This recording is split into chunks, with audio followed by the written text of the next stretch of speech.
Okay, I'm going to bring you in a little closer here. Got you zoomed in. If you can see right here, we definitely got some antifreeze trickling right through here. Now, it wasn't wet right here. Wasn't wet anywhere around where your coolant ports are. Nothing, no cracks in the gaskets coming in this way. So, I have a feeling we got a crack right in here somewhere. We're going to try to see if we can clean it up, see if we can figure out where that crack might be.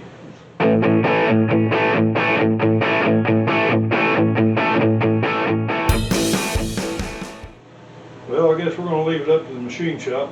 Take it and have it what they call magnafluxed, where they use a big electromagnetic device that they sit over the head, and they sprinkle some metal dust all around it, and when they activate that magnet, if there's a crack, it'll all form in that, all that metal dust will form in that crack and let them know where it's at, and then we'll go from there as to whether it can be repaired or not. Just going to have to put this to the side and continue on tearing this down to see the damage down there where the rod. Hey everybody, it's been a few seconds for you, but it's been a few hours for me. After thinking about it with those heads, one appears to have a crack in it, and then two intake bolts were broke off in those heads, and then on top of that I needed to go through and spend a lot of time cleaning them and lacking the valves in and doing all that. So I figured I'd save myself a little time, but unfortunately I had to spend a little money, so I went on the old Evil Bay and got me a couple of reconditioned heads coming. Should have them in 3 or 4 days, but so that's going to save me a lot of time and aggravation. I ain't going to drill those bolts out and do all that. So $600. I didn't think that was too awful bad money. I didn't want to spend on it, but I want peace of mind. If I sent that head out that was cracked and had it repaired, I'd always worry about that repair being a problem in the future, so I don't want to have to worry about that. So we're going to finish tearing into this thing. Got to get the water pump and balancer off, get the lifters and all that out, get her flipped over. We'll get the oil pan off, crankshaft out, pistons out and all that, and get her down to a bare block so I can take it to the machine shop and get everything hot tanked and cleaned up.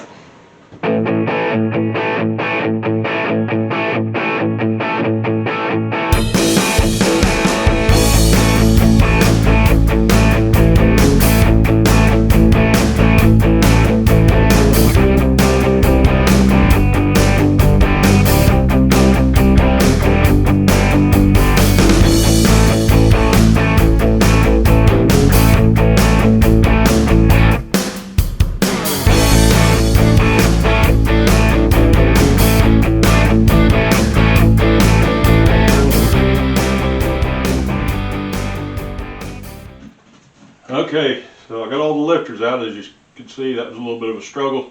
They had a lot of varnish built up on them, and that's it. So spraying a little WD-40 in there and working them around a little bit helps loosen up that varnish, and I finally got them out of there. So now I'm going to flip this engine over, get the oil pan off here, and take a look in the bottom side.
Well, not seeing what I expected. Don't see any definite marks on the piston or the crankshaft where the piston skirt would be hitting it. Well, wait a minute. Well, there's the bent rod. So I was right, I can see it, but that's not the right cylinder. That's the very back cylinder, number 8. When the antifreeze got in number 4. Apparently I had antifreeze getting in 2 places, maybe. And this piston did not show any signs of getting wet. Just like I said, when I pulled that intake off, there was water puddled up down in there. I don't know what we got going on there. Well, I know which rod is bent, and it's just the one. But I'm not sure how that happened. Let me see if I can get it in a position where you can see it.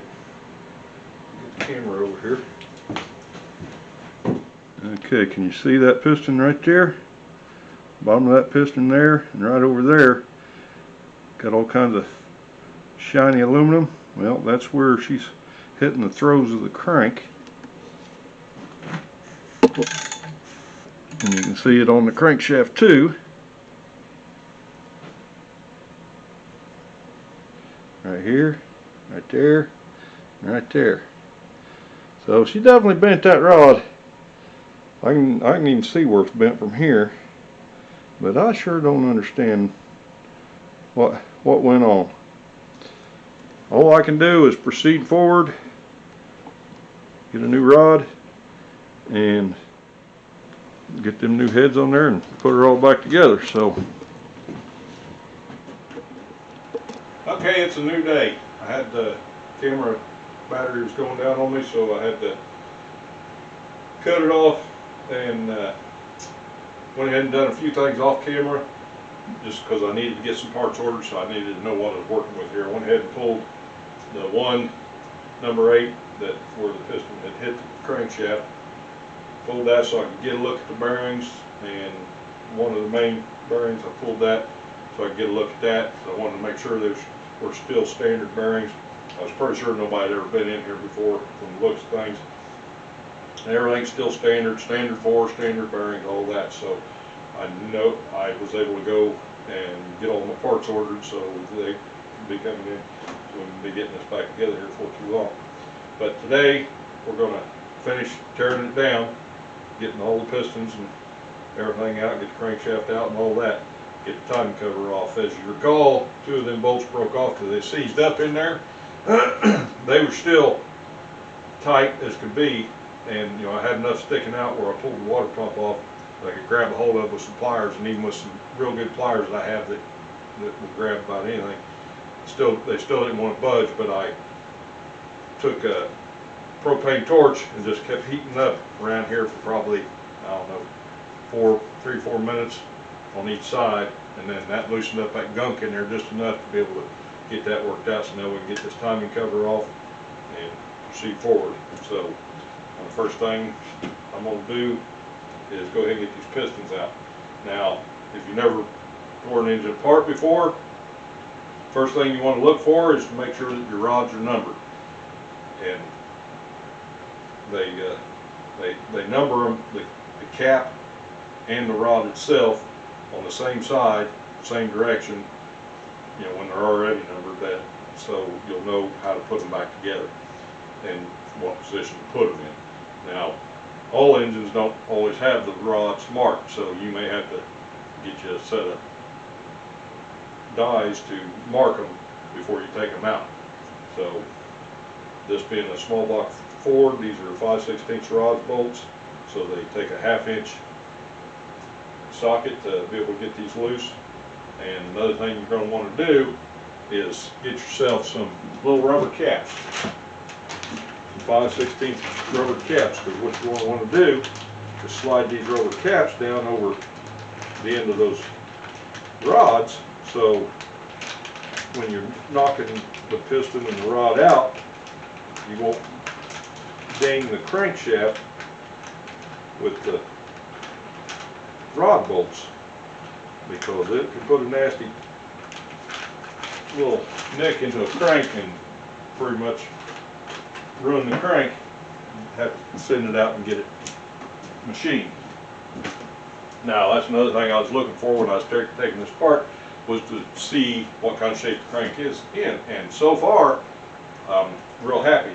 If the bearings don't look bad and the journal looks good, you want to take your fingernail and drag across sideways on the rod journal and the main journals, either way, and if nothing catches your finger, then that crank's still in pretty good shape. So unless I see something else when I take the rest of this apart that's damaged, then I'm not going to fool with doing anything with this crank as far as getting it machined or anything. I mean, I could send it out and have it what they call polished, but I don't think I'm even going to do that. I'm going to get what they call 1 under bearings. It's 0.0001 thousandths thicker. I don't know why I call them 1 unders, but because the bearing is technically thicker, but it's minutely. But I'm going to get 1 unders for the rods and the mains both. So you know, this has got 180,000 miles on it, so there's got to be a little wear on that crank. So I'm going to go ahead and get this oil pump off out of the way so I can get to these rods easier. So we'll do that first.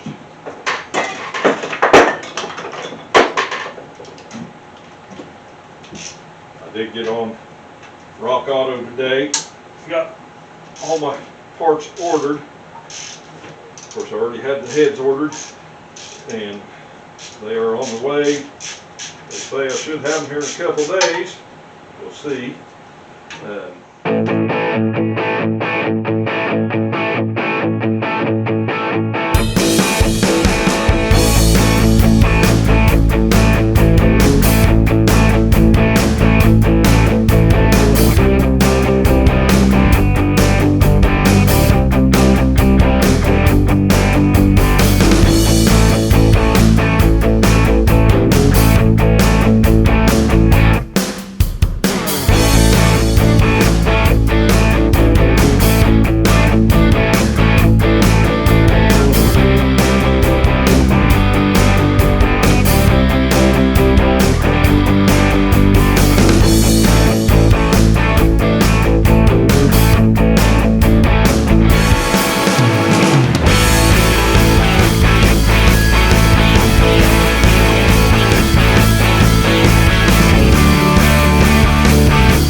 We're going to go ahead and get this timing cover off, because next we're going to remove the main bearings and be able to get the timing chain off and get the crank up out of here. So we need a 1/2 inch on that.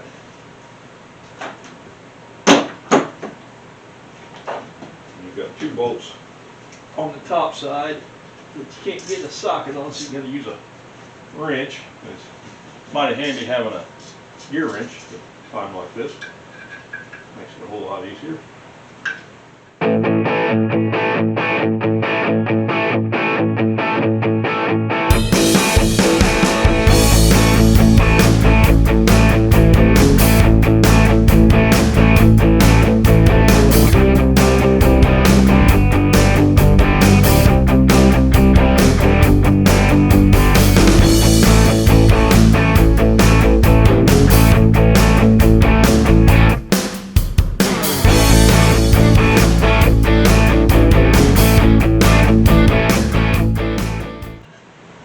Needed a little persuading.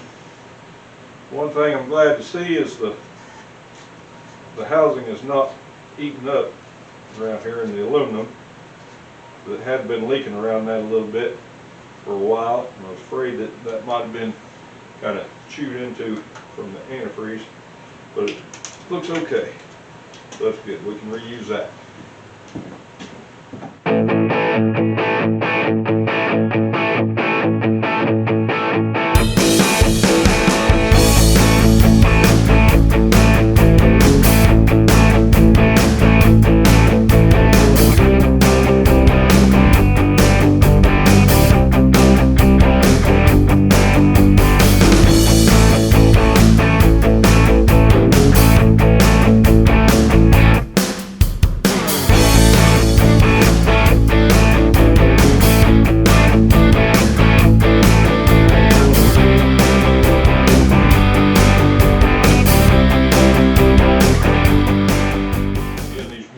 caps are just like the rod caps.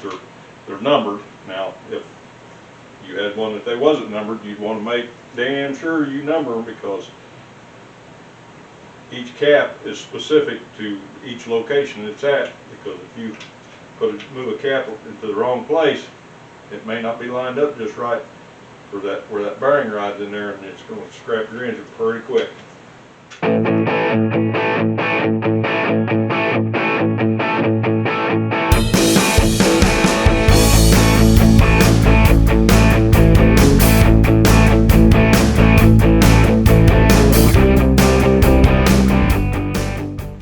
Okay, your center one has got a different style of bearing, and it's got what's called the thrust bearing. It's got the bearing that rides on the crankshaft there, but then it's also got on each side a lip that goes all the way around that controls your in play for your crankshaft. So getting that one out is just a little trickier, so you can't really rock the cap back and forth that way. So you got to lift your bolt up just a little ways and tap it like that with a hammer, and off she goes. And here's what I'm talking about. You can see right here this lip that goes around there. That's your thrust bearing. That's, like I say, the crank rides on and on each side, and that controls in play your crankshaft. You're allowed just a little amount of in play, but you don't want too much. So I believe I'm going to put it behind the door over here so it won't get knocked over. Just like that, there it is.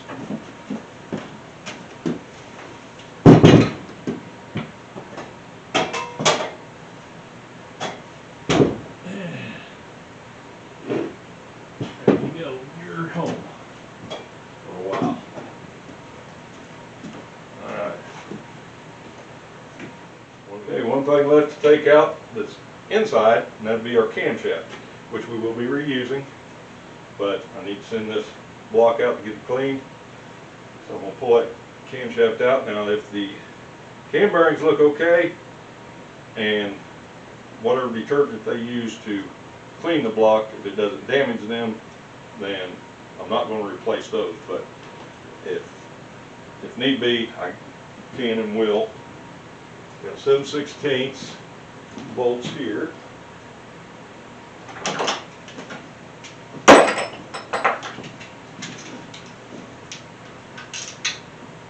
This is what's called your thrust plate for your camshaft.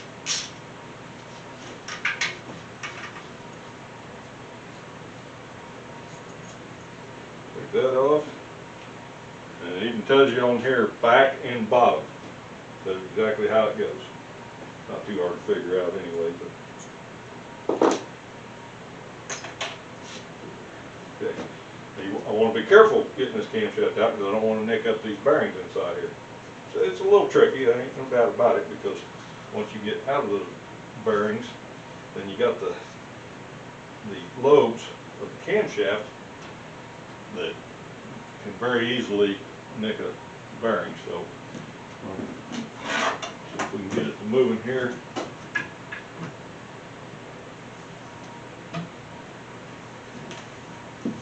And then very carefully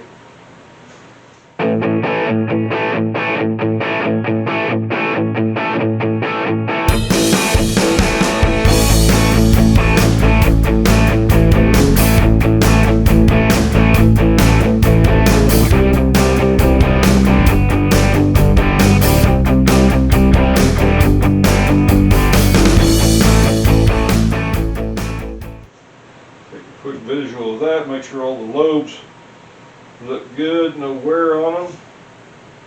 Everything seems to look good. You can rub across each lobe and see if you feel anything like a ridge on each side. You know you got one that's starting to wear down. You might want to address that situation, but everything feels good on here.